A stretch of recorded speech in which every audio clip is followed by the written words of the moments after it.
bugundan boshlab biz yangi mavzuda, ya'ni bosh aylanishlar mavzusida videolar qilishni boshlaymiz.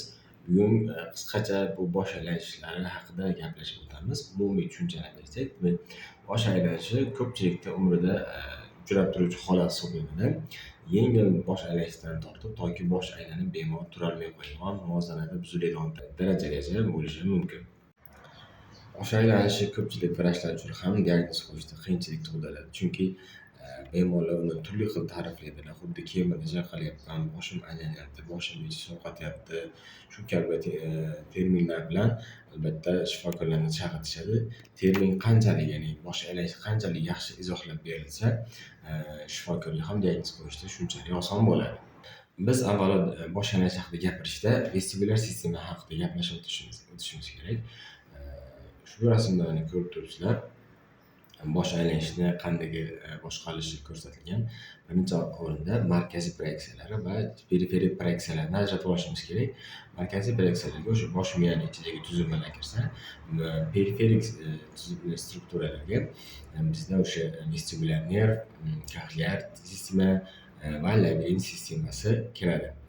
Bizda ushbu agar markaziy sistema zararlanishi bo'lsa, bosh aylanish ko'proq sodda qilib tushuntiradigan bo'lsak, non-sistem, ya'ni boshning ichida aylanish hissi kuzatiladi. Bundan tashqari nevrologik belgilar, qusish, holsizlik, sezishning buzilishi, yutishni qiyinlashi kabi belgilar bilan kelishi mumkin.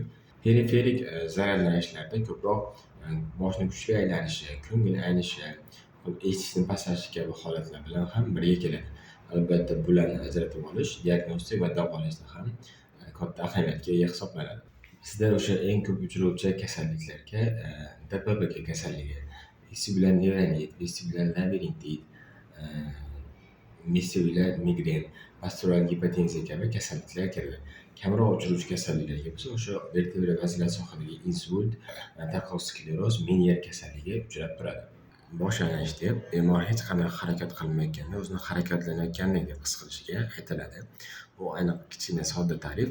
Vertigoni tasniflashni yaratish qiyin, shu tufayli muhim maxsus klassifikatsiya yaratilmagan, lekin o'sha xalqaro vestibulyar assotsiatsiyaning ham kichik klassifikatsiyalari mavjud. Vertigoni etiologiyasi, kuchayish holatiga qarab klassifikatsiya qilinadi. Bosh aylanishi kelib chiqishi, ya'ni xarakteriga ko'ra ikkiga ajralishi mumkin: spontan va qo'zg'atilgan. Spontan deganda nima degani? Bu o'z-o'zidan bemorda bosh aylanish kuzatilishi mumkin. Hech narsa qilmagan holatda ham.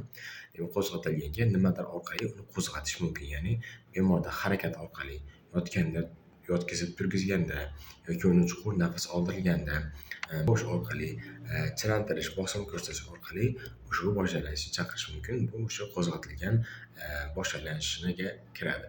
Bosh aylanishni ham kelib chiqishiga ko'ra ikkiga ajratamiz: periferik va markaziy. Periferik kasalliklarga DPBG, vestibulyar labirintit, vestibulyar nevronit, vestibulyar shvanoma, ya'ni o'sma hosil bo'lishi vestibulyar nervda, Menier kasalligi, vestibulyar paroksizmiya kiradi. Markaziy zararlanishlarga o'sha vertebra bazillar sohadagi insult, vestibulyar migren, tarqoq skleroz, epizodik ataksiyalar kiradi. Demak, qisqacha tushunchalar shular edi. Keyingi mavzularda ushbu kasalliklar haqida alohida to'xtalib o'tamiz.